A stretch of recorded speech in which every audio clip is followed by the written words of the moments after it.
आदरणीय सूर्यबाला जी, आदरणीय धीरेन्द्र अष्टाना जी, मंच पर उपस्थित हमारे मित्रों उमा शर्मा, मुकेश वर्मा जी, हरीश पाठक, मनोज रूपड़ा और कुणाल जी। मित्रों, मेरा संकट ये है कि अब मैं क्या कहूँ, नाम भी लिए जा चुके, कहानी की प्रवृत्तियाँ भी बताई जा चुकी, नई सदी में क्या घट रहा है इसके बारे में आपसे बात हो चुकी, महिलाओं पर भी एक कंट्रोवर्शियल, एक नॉन कंट्रोवर्शियल स्टेटमेंट दिया जा चुका। तो अब ऐसा कुछ भी नहीं है कि जो इस गोष्ठी की उत्तेजना या इसको थोड़ा बढ़ाए।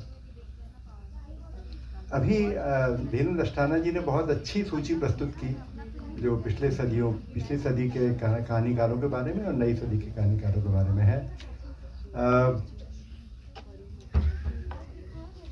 मैं एक दो बातें अपनी स्थापना को स्पष्ट करने के लिए कहना चाहता हूँ।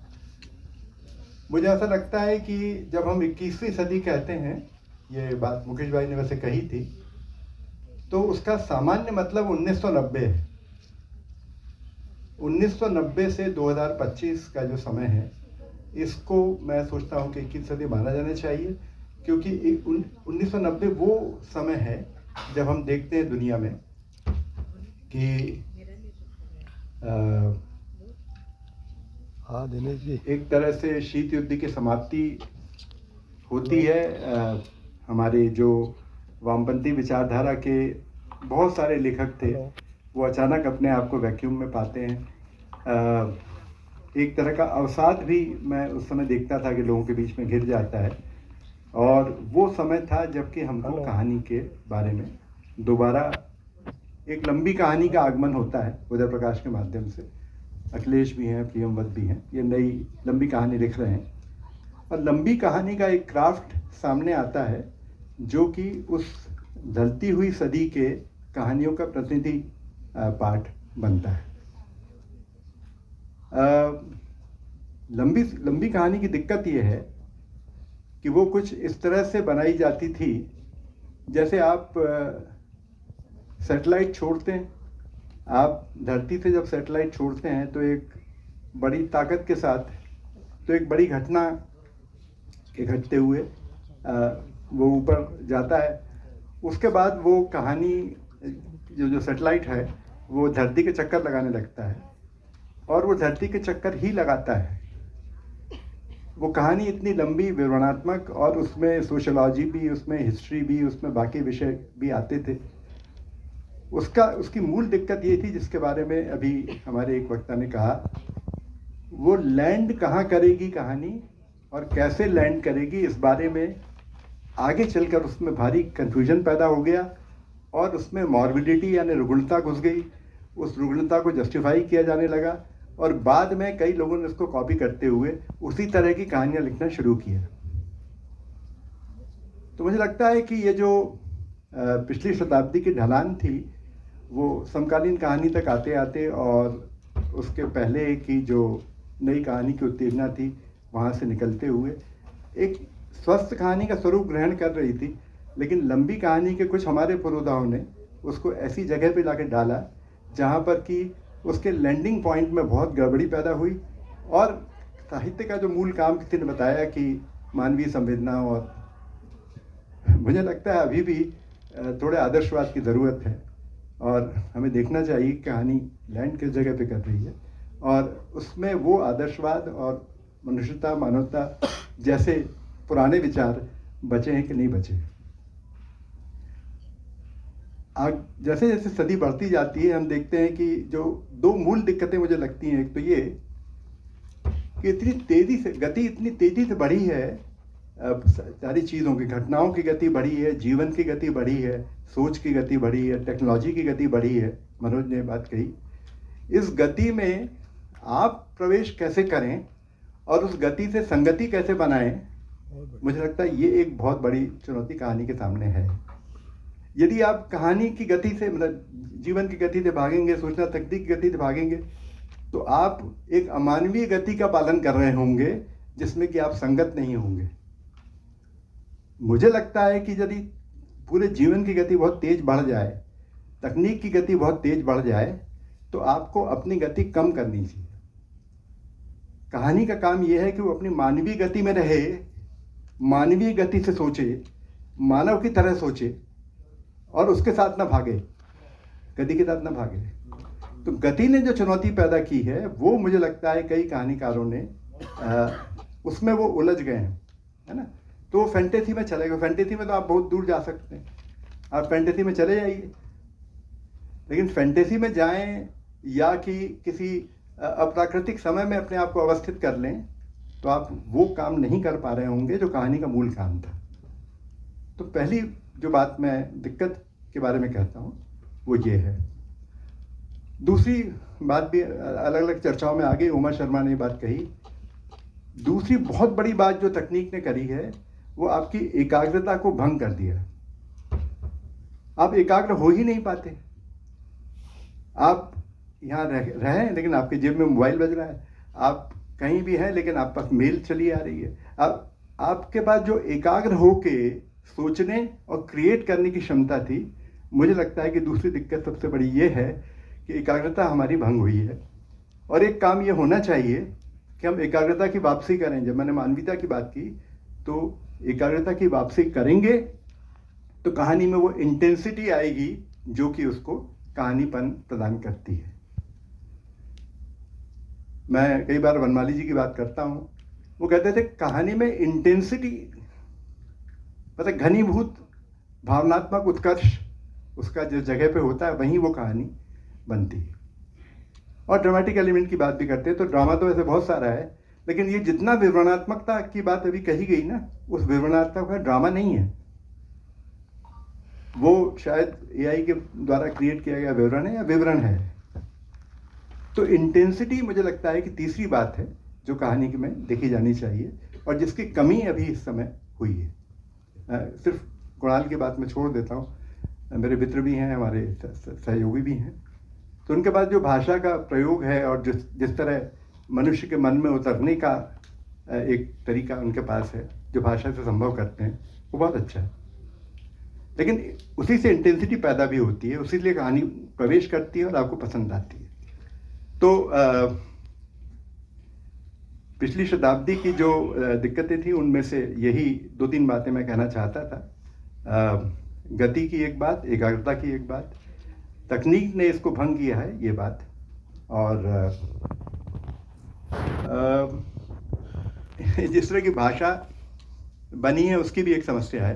तो कई लोग उस भाषा का उपयोग करते हैं, पर मुझे वो भाषा बहुत पसंद नहीं आती और मुझे लगता है कि भाषा में हमको सरलता सहजता बनाए रखनी चाहिए। अब मैं कुछ जो उसके प्रभाव हुए हैं, और मैं अब दूसरे लोगों की कहानियाँ बहुत सारे मेरे पास नाम लिखे हैं, वो सब भाई साहब ने बोल दिए हैं, अष्टाना जी ने बोले। अष्टाना जी मेरी कहानियों के बड़े सीरियस पाठक हैं और मुझे कई बार टिप्पणियाँ भी करके भेजते हैं, मुझे बहुत अच्छा लगता है। मैं नाम मेरे पास भी थे, उनको छोड़ देता हूँ। मैं एक अलग तरह से आपको बताता हूँ इन चुनौतियों का सामना मैंने किस तरह से किया और कैसे मेरी कहानियाँ अब बन रही हैं और पहले कैसे बनती थी। ये 2-3 कहानियों के संदर्भ में आपको बताऊंगा। चैट जीपीटी की इतनी बात अभी हो रही है और एआई की इतनी बात हो रही है। 2096-98-2000 के आसपास मेरी एक कहानी आई थी, उसका नाम था लेखक बनाने वाले। लेखक बनाने वाले जो कहानी थी वो कंप्यूटर और आईटी के माध्यम से कैसे कहानी लिखवाई जा सकती है इसके बारे में थी। उसमें भी एक मूलभूत शब्दावली थी कि प्रेम की मूलभूत शब्दावली क्या है, घृणा की मूल शब्दावली क्या है, क्रांति की मूल शब्दावली क्या है, और 500-500 शब्दों की शब्दावलियों से अगर आप कहानी गठित करने की कोशिश करते हैं तो ये कहानी कितनी यांत्रिकता से बनेगी। एक तरह से वो कहानी लेखक बनाने वाले जो कंप्यूटर के माध्यम से कहानी लिखने की बात थी, वो पूर्वानुमान लगाती थी कि समय ऐसा आएगा कि जब आपके पास में शब्दावलियाँ होंगी, आप पास शब्द भंडार होंगे, आप सिर्फ आदेश देंगे और कहानी प्रोड्यूस होगी, है ना। ये कहानी लगभग 20-22 साल पहले की है और वो बढ़ती कहानी में यांत्रिकता के बारे में कहानी है। कहानी में बढ़ती यांत्रिकता के बारे में कहानी थी। और जो यांत्रिकता मुझे 98-2000 के आसपास ही आती हुई वो दिखती थी। वो कहानी के कई पुनर्पाठ हुए, बाद में हंस में छपी, बाद में कथादेश में छपी, उसके बहुत सारे पुनर्पाठ हुए हैं। और मुझे लगता है कि वो एक टर्निंग पॉइंट था मेरी अपनी ग्रोथ में। दूसरी कहानी जो कला और संस्कृति के समाज के बारे में है, मगर शेक्सपियर को याद रखना। तो मगर शेक्सपियर को याद रखना जो है वो व्यक्ति और कला के बीच में जो खाई है, क्या सारे महान कलाकार सारे बड़े कलाकार होते हैं, सारे बड़े व्यक्ति भी होते हैं? तो रमेश उपाध्याय ने सबसे पहले कथन में उस कहानी को छापा। फिर दोबारा जब कथानायक की डेथ हुई तो संज्ञा उपाध्याय ने उसे छापा। उसके भी बहुत सारे पुनर्पाठ हुए। उसमें उस समय मेरी अपनी चुनौती ये थी, जैसे मैंने कहा कि पहली चुनौती ये थी कि यांत्रिकता और भावना का सिकुड़ते जाना, जो मैंने लेखक बनाने वाले में टैकल किया। उसके बाद व्यक्ति और उसकी कला के बीच की खाई, ये मुझे बहुत परेशान करती थी। तो लेखक बनाने वाले उससे हुई, और मगर शेक्सपियर को याद रखना उससे हुई। और एक व्यक्ति जो शेक्सपियर को बहुत अच्छी तरह प्रस्तुत करता है, वो स्वयं अपने व्यक्तिगत जीवन में कैसा है, इसकी द्वंद्व को लेके वो कहानी थी। उसके बाद की कहानी को मैं वास्तविक रूप से एक टर्निंग पॉइंट मानता हूँ, और उसको बहुत से लोगों ने उसका जिक्र किया। विनोद शाही ने भी उसका जिक्र किया, और बहुत, वो है 9 बिंदुओं का खेल। 9 बिंदुओं का खेल, ये जो प्रवृत्ति उभरी है, भी कुछ जिक्र ये कर रहे थे उमा शर्मा जी। कॉरपोरेट और पूंजीपति और राजनीति, ये तीनों ने कर लिया अपना गठजोड़, और जो आदमी बचा वो पिसता जाता है। पूंजी का एकीकरण होता जाता है। ये एकीकृत पूंजी कहाँ जा रही है, ये 9 बिंदु के खेल के बाद की कहानी है, वो भी है एक। तो 9 बिंदु का खेल एक कॉर्पोरेट लाइफ में जो ट्रेनिंग प्रोग्राम होता है, जिसमें कि 9 बिंदु बनाए जाते हैं, और उसको सॉल्व करने के लिए कहा जाता है कि आप एक ही स्ट्रोक ऑफ पेन से इन सबको जोड़ के दिखाइए। वो जोड़ नहीं सकते आप कभी भी, जब तक कि आप एक 10वां बिंदु बाहर न खोज लें, और वो 10वें बिंदु के माध्यम से आप उस स्क्वायर में वापस लौटते हैं। सारा पूंजी का खेल उस 10वें बिंदु को खोजने का खेल है। नियमों के अंतर्गत पैसा थोड़ी बनाया जा रहा है। नियमों के अंतर्गत कोई पैसा बना नहीं सकता है। नियम बने इसलिए हैं कि आप पैसा ना बना सकें। सारे चालाक लोग उससे बाहर चले जाते हैं, एक 10वां बिंदु खोजते हैं।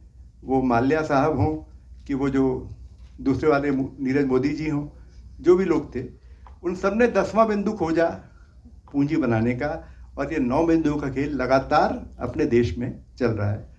इस कहानी को विनोद तिवारी और विनोद शाही और बहुत सारे लोगों ने उसको बहुत, इवन कुणाल भी ये कहते हैं कि वो वास्तव में उस 13, 14 के 15 के आसपास आई। और उसके बाद में ये सारा घटनाएं हुई। नीरव मोदी बाहर गए, माल्या साहब बाहर गए, और ये कहा गया कि इस कहानी ने भी एक पूर्वानुमान लगाया। तो जैसे मैंने कहा कि लेखक बनाने वाले ने पूर्वानुमान लगाया चैट जीपीटी का, मगर शेक्सपियर ने कलाओं के बीच का जो द्वंद्व है उसके बारे में बात की। 9 बिंदुओं का खेल ने अंततः ये सिद्ध किया कि देखिए, इस तरह का खेल पूरे देश में चल रहा है, बल्कि विश्व में भी ये खेल चल रहा है। जब आप समाज और व्यक्ति के व्यवस्था के संबंधों की बात करते हैं, तो आप व्यवस्था में कहाँ तक जाते हैं? क्या आप अपने प्रदेश की राजनीति या मोहल्ले की राजनीति या देश की राजनीति या एक वैश्विक व्यवस्था जो बन रही है वहाँ तक जाते हैं क्या? मुझे लगता है कि मेरे पर्सनल चैलेंज ये था कि मैं जो ग्लोबल पिक्चर उभर रही है उसके बारे में बात करूं, जिसमें कि व्यक्ति धीरे धीरे छोटा होता चला जा रहा है, लेकिन ये जो बड़ी व्यवस्था है ये और बड़ी। तो इसमें अंतिम कहानी का जिक्र करना चाहता हूँ, वह सपनों की दुनिया में ब्लैक होल। ये भी 9 बिंदु खेल के बाद ये कहानी आई। सपनों की दुनिया में ब्लैक होल का कल्मिनेशन जो है इस पूंजी का जो एकत्रीकरण हो रहा है, उस पूंजी का हो क्या रहा है? तो उसमें एक ब्लैक होल है, एक बड़ा ऑटोमेटन है, उसमें से पूंजी निकलती जा रही है। इधर से आदमी डाले जा रहे हैं, हमारे नवयुवक डाले जा रहे हैं, सबके अमेरिका के सपने हैं, कनाडा के सपने हैं, ऑस्ट्रेलिया के सपने हैं। वो सपने में जब गिरते हैं तो उधर से क्या निकलती है? पूंजी। वो पूंजी कहाँ जा रही है, ये एक बहुत बड़ा सवाल ये कहानी पैदा करती है। कहानी कहती है कि एक ब्लैक होल बन गया है पूरी दुनिया में, जिसमें कि हम अब ये पता नहीं कर पा रहे हैं, उससे दूर भी नहीं रह पा रहे हैं, और हमारी पूरी ऊर्जा उसमें चलती चली जा रही है। और अगर आप उसके आगे का विश्लेषण करें तो आप देखेंगे कि ये जो पूंजी है, ये बायो इन्फॉर्मेटिक्स, बायो टेक्नोलॉजी, इनके कन्वर्जेंस से, और अब तो बहुत बड़ी बातें हैं, पूरे आदमी को ही रिप्लेस करने का काम, आदमी ही रिप्लेस हो जाएगा। फिर क्या? फिर कहानी क्या, साहित्य क्या, कला क्या? 2050 में मनुष्य और धरती का क्या होगा, इस पे कुछ फिल्में माइक्रोसॉफ्ट ने बनाई हैं। तो ये जो पूंजी निकल रही है, अंततः दो काम कर रही है। ये युद्ध के साजो सामान को बड़ा करती चली जा रही है, और उसके बाद में सारा युद्धक उत्तेजना पैदा करती है। और दूसरा, ये ऐसी रिसर्च में जुटी है जो आदमी की अपनी शक्तियों को मेरे ख्याल में रिप्लेस करने का काम करेगी। ये बहुत नेगेटिव सा आउटपुट लग सकता है, पर ये एक सिनेरियो है। और फिर अब एआई और जनरेटिव एआई के आने के बाद में भाषा का क्या होगा, ये भी एक चुनौती है। भाषा का क्या होगा? क्या आपकी भाषा, जिसमें आप सोचते थे, आप चुनाव लड़ते थे, आप विवाद करते थे, आप बातचीत करते थे, आप प्रेम करते थे, ये भाषा आपके पास रहेगी कि नहीं रहेगी? और भाषा के हाईजैक होने को बचाना, मुझे लगता है, सबसे बड़ी चुनौती है। इसीलिए भाषाओं में संवाद, भाषाओं में अनुवाद, अब तो अनुवाद वगैरह भी बहुत सारे लोग, कोई चुनौती नहीं रह गई। लेकिन बात यह है कि भाषा सबसे बड़ी चुनौती है, उसको बचाए रखना, उसके भीतर जो भाव हैं उनको बचाए रखना, और किसी का अनुभूतियों को बचाए रखना, वो कहानी की सबसे बड़ी चुनौती है। तो ये प्रोग्रेसिवली देखा जाए तो लेखक बनाने वाले मगर शेक्सपियर को याद रखना, 9 बिंदुओं का खेल और सपनों की दुनिया में ब्लैक होल, ये 21वीं शताब्दी की जो चुनौतियां हैं उनको टैकल करने वाली कहानियां हैं। मुझे लगता है कि अपने अनुभव से ज़्यादा ऑथेंटिक क्या हो सकता था। मैं शिया कैफ़ी हाशमी की बात कर सकता हूँ। शिया बटर बहुत अच्छी कहानी है। कम्युनल फीलिंग्स पे लिखी गई बहुत सारी कहानियाँ हैं। मैं लड़कियों की बात कर सकता हूँ जिनके बारे में कुणाल जानते हैं अच्छी तरह। और एक बहुत अच्छी बात जो हुई है, मतलब अच्छी या बुरी जो कहें, इस समय मुस्लिम समाज से बहुत सारी कहानियाँ और ऐसी बहुत सारी लड़कियाँ हैं जो मुस्लिम बैकग्राउंड की हैं, लेकिन वो लिख बहुत सारी कहानियाँ नहीं और अच्छी कहानियाँ लिख रही हैं। तो क्या ये है कि इस समय का जो मुस्लिम समाज है वो अपने आप को आइसोलेटेड महसूस करता है? क्या ऐसा है? हाँ, जरूरी है। रचनात्मकता के लिए एक पीछे ड्राइव जो होती है, उसमें मुझे लगता है कि जितनी लड़कियां हैं, आप सबाहत आफरीन की बात करें, आपने उज़्मा कलाम की बात की, शहादत को जानता हूँ मैं, एक और वो लखनऊ वाली लड़की आती है हमारे यहाँ वनमाली कथा में, तो मैं उनसे बात करता हूँ कि भाई ये क्या, और वो यहाँ से वापस जाते ही पूरी तरह एक मुस्लिम लड़की में कन्वर्ट हो जाती है। कहानी से बाहर जाते ही वो दोबारा मुस्लिम लड़की में कन्वर्ट हो जाती है। ये जो प्रेशर इस समय का है कि जिसमें आपको कहीं बिलोंग भी करना है, अपने आप को एक्सप्रेस भी करना है, ये दोनों बातें। इसी तरह कैफ़ी हाशमी भी हैं और बहुत सारे और लोग भी हैं। तो मुझे लगता है सबसे अच्छी जो चीज़ युवाओं के पास है वो उनकी एक बहुत ही संवेदनशील भाषा उनके ने बनाई है अपनी। मैं मुदित को जानता हूँ, मुदित हमारे यहाँ हैं, और भी मैं चकित हो जाता हूँ कि इतनी कम उम्र में, 25-30 साल की उम्र में, आपके पास इतनी सुंदर भाषा होती है जो काव्यात्मक भाषा भी है। तो मुझे लगता है कि युवाओं के प्रतिरोध का तरीका भाषा के माध्यम से है, कथ्य के माध्यम से उतना नहीं है। हमारे यहाँ पुराने समय में भी शशांक जैसे लोग थे जो भाषाओं की बनावट से कहानियां लिखते थे। शशांक के पास थोड़ा कथ्य भी था, लेकिन युवाओं में बहुत से लोग ऐसे लोग होते हैं कि जो कहानी बुन देते हैं बढ़िया, और सुंदर भाषा का मजा आपको आता है। उसमें सुबह अच्छी होती है, दोपहर अच्छी होती है, प्रेमिका के साथ शाम अच्छी होती है। उसमें जो भाषा प्रयोग करते हैं वो आपको बहुत ही हल्का कर देती है। लेकिन उनके कथ्य में वही रिपीटिशन है जो अपने वर्मा जी बात कर रहे थे। तो मित्रों, मैंने कुछ बातें अपनी कहानियों को संदर्भ में लेते हुए कहीं, क्योंकि सबसे ऑथेंटिक मुझे लगता था कि वही था। भाषा का अच्छा काम है। मुस्लिम समाज से ज़्यादा कहानियाँ आ रही हैं, ये भी एक बात है। कुछ इनोवेशन भी कहानियों में, जैसे कि चंदन पांडे का नाम लिया, तो बड़े इनोवेटिव कथाकार हैं। उन्होंने कहानी में पहली बार सूचियाँ और लिस्ट वगैरह प्रस्तुत किए। मनोज रूपड़ा मेरे बड़े प्रिय कथाकार हैं। इनके पास फैंटेसी का बहुत अच्छा टूल है और उस टूल से कुछ अच्छी कहानियाँ आपने बनाई हैं।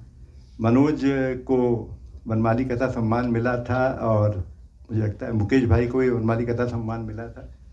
तो पत्रिका कथा सम्मान के माध्यम से भी आइडेंटिफिकेशन करती है। अंतिम बात क्या है कि हमें ऐसा लगता था कि जो नए